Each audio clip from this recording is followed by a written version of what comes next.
आता बुलेटिनच्या सुरुवातीलाच एक महत्त्वाची आणि राजकीय घडामोड।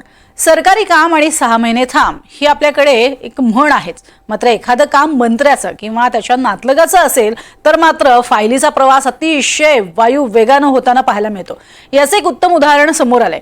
छत्रपती संभाजीनगरचे खासदार संदीपान भुमरे यांच्या भावजईच्या नावे मद्य परवाना मुंबईतून छत्रपती संभाजीनगरमध्ये स्थलांतरित करताना शासकीय यंत्रणेनं जी काही तत्परता दाखवली आहे ती आता उजेडात आली आहे। मुंबई उच्च न्यायालयाच्या औरंगाबाद खंडपीठामध्ये एक याचिका दाखल झाली होती।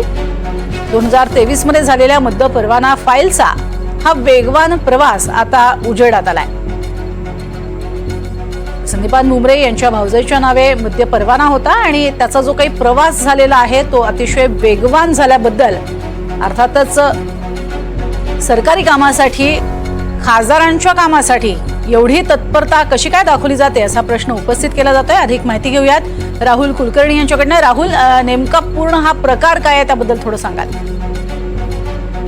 मी असं म्हणतो की जर शर्यत लावली तर कासवाला सुद्धा मागं टाकेल असली आपली प्रशासकीय यंत्रणा आहे। पण त्याच प्रशासकीय यंत्रणेला जर कशाचा जोर असेल तर ती चित्त्याच्या वेगाने पळायला लागते। जर आपण त्याचे ग्राफिक्स आता दाखवायला लागलो ना की हे कसं चित्त्याच्या वेगाने सगळं काम झालं, 2023 मध्ये मद्य परवाना कसा मिळाला, तर आपल्याला बिलकुल आश्चर्य वाटणार नाही की मंत्र्याच्या नातलगासाठी ही यंत्रणा ही अशी भिंगरीला पाय लावल्यासारखी पळाली। आणि हे कसं उघड झालं तर औरंगाबाद खंडपीठामध्ये ह्या ज्या 2 याचिका दाखल आहेत त्या 2 याचिकेमुळे हे लक्षात आलं की हा वेग हा आपल्याला असा आश्चर्यचकित करायला लावणार आहे। काय आहे की भुमरे यांच्या भावजईला, तेही फार आश्चर्यकारक आहे की एका महिलेच्या नावावरती दारूचा परवाना मागितलाय।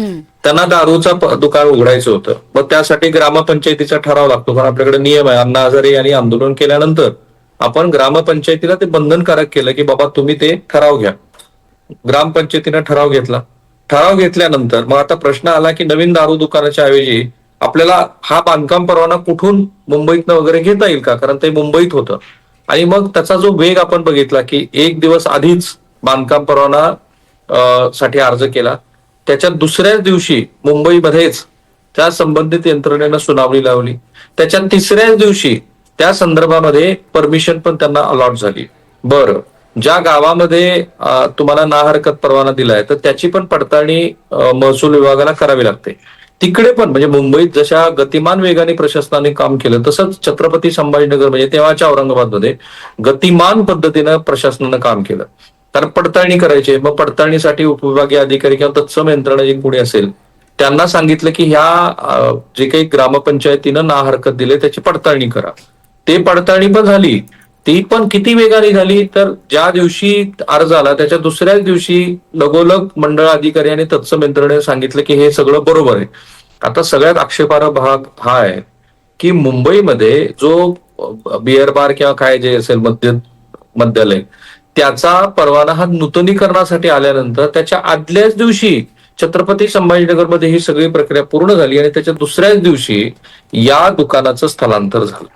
आता मला आठवतं की अशा दारूच्या संदर्भामध्ये भुमरे यांच्यावरती यापूर्वी पण आरोप झाले होते आणि तेव्हा ते असं म्हणाले होते की मी माझ्या निवडणुकीच्या शपथपत्रामध्येच माझ्या व्यवसायाबद्दलची माहिती दिलेली आहे। म्हणजे सार्वजनिकरित्या त्यांनी हे मान्य केलेलं होतं तेव्हा की ते मद्य विक्रीच्या व्यवहारामध्ये, पण त्यांनी हे सांगितलं नव्हतं की त्यांच्या ज्या भावजई आहेत छाया भुमरे यांच्या पण नावावरती आता बघा 13 ऑक्टोबर 2023 ला पांढरवळ ग्रामपंचायतीनं भुमरेच्या भावजईंना ना हरकत दिलं। आता त्याच्या पुढे जेव्हा मुंबईमध्ये सुनावणी सुरू झाली त्याच्यानंतरचा तर वेग जो मी आधी सांगितला तो अत्यंत वेगवान आहे। आणि त्या वेगवान वेगामुळं सरळ सरळ असं दिसतं आहे की आज भुमरेनी, कारण काही माध्यमांनी जेव्हा ह्या संदर्भातल्या बातम्या प्रकाशित केल्या तेव्हा भुमरेनी असं म्हटलं की माझी तिथे कुठेही सही नाहीये आणि त्यामुळे मी या प्रकरणाशी निगडीत नाहीये। ते बरोबर आहे, कागदोपत्री ते नेहमीच असं केलं जातं आणि त्यानंतर असं लक्षात येतं की त्याच्यात त्यांचा सहभाग नाहीये।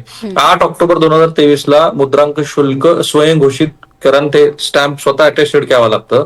8 दिवसापूर्वी म्हणजे 1 ऑक्टोबरला मुंबईच्या बारचा परवाना स्थलांतरित करण्यासाठीचा अर्ज मुंबई जिल्हाधिकाऱ्यांना दिला, म्हणजे 8 डिसेंबरला स्टॅम्प खरेदी केला, 1 डिसेंबरला बारचा परवाना स्थलांतरित करण्यासाठी अर्ज दिला, लगोलग 9 डिसेंबरला जवाब झाला, स्वाक्षरी झाली आणि तो लगेच परवाना छत्रपती संभाजीनगरला हँड ओव्हर झाला। त्यामुळे हे कोणाच्या तरी बळाशिवाय झालेलं नाही आणि ते बळ कोणाचं असावं हे सर्वसामान्य प्रेक्षकांना कळतच की. ते संदीपान भुमरे जरी म्हणाले की माझा त्यात थेट सहभाग नसला तरी ती शक्यता आहे की त्यांची सही नसेल, पण त्यांच्या प्रभावामुळं हे इतक्या गतीनं चित्त्याच्या वेगानं प्रशासनानं हे काम केलं. अगदी. पण आपण बघतो राहुल सर की अशा कोणत्याही व्यावसायिकांमध्ये एकी असते, तर या सगळ्या ज्या मद्य परवानाधारक किंवा मद्याची विक्री करणाऱ्या सर्व व्यावसायिकांमध्ये एकजूट झाली तर या विरोधात काही आवाज उठवला जाऊ शकतो का? हे आता फक्त औरंगाबाद खंडपीठात ठरेल, कारण ज्यांनी कुणी याचिका दाखल केली ते 2 याचिका करतेत.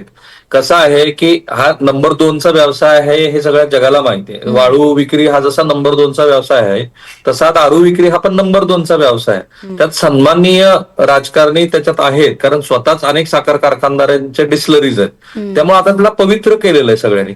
हे कोणी संघटितपणे एकत्रित येईल म्हणून होणार नाही. फार फार तर मुख्यमंत्र्यांची राजकीय इच्छा असेल आणि त्याचे संकेत मिळताना मला दिसत आहेत, कारण संजय गायकवाडवरती पण कारवाईबद्दल मुख्यमंत्र्यांनी सुतोवाच केलंय आणि एकनाथ शिंदे गटातल्या अनेक लोकांच्या ज्या नवनवीन भानगडी बाहेर येत आहेत, तर मुख्यमंत्र्यांनी जर राजकीय इच्छाशक्ती दाखवली तर भुमरे असतील, शिरसाट असतील, गायकवाड असतील, अशा सगळ्यांच्या विरोधामध्ये कमीत कमी एक आपण ज्याला प्रतिकात्मक म्हणतो अशा पद्धतीची तरी कारवाई होईल. पण ह्या प्रकार आता संदीपान भुमरेचं एक मोठं प्रकरण प्रज्ञा चालूच आहे ना, की त्यांच्या ड्रायव्हरने 150 कोटी रुपयाची जमीन विकत घेतलेली आहे ड्रायव्हरनी. आता हा सगळा भाग जो आहे तो मुख्यमंत्र्याच्या कक्षेत आहे. मुख्यमंत्र्यांनी निर्देश दिले तर काहीही होऊ शकतं, पण त्यांना आपल्या मंत्रिमंडळातल्या सहभागी असलेल्या पक्ष आणि सदस्यांची पण काळजी आहे की नाही हा खरा वेगळा प्रश्न आहे. नक्कीच. तुर्तास धन्यवाद या संपूर्ण सविस्तर माहितीसाठी. तर एकीकडे आपण बघतोय अशा पद्धतीनं भुमरेंवरती होत असलेले जे आरोप आहेत त्यावरती आता स्वतः मुख्यमंत्री काय बोलतात, सभागृहात हा कसा मुद्दा उपस्थित केला जातो हे देखील पाहणं तितकंच महत्त्वाचं ठरणार आहे.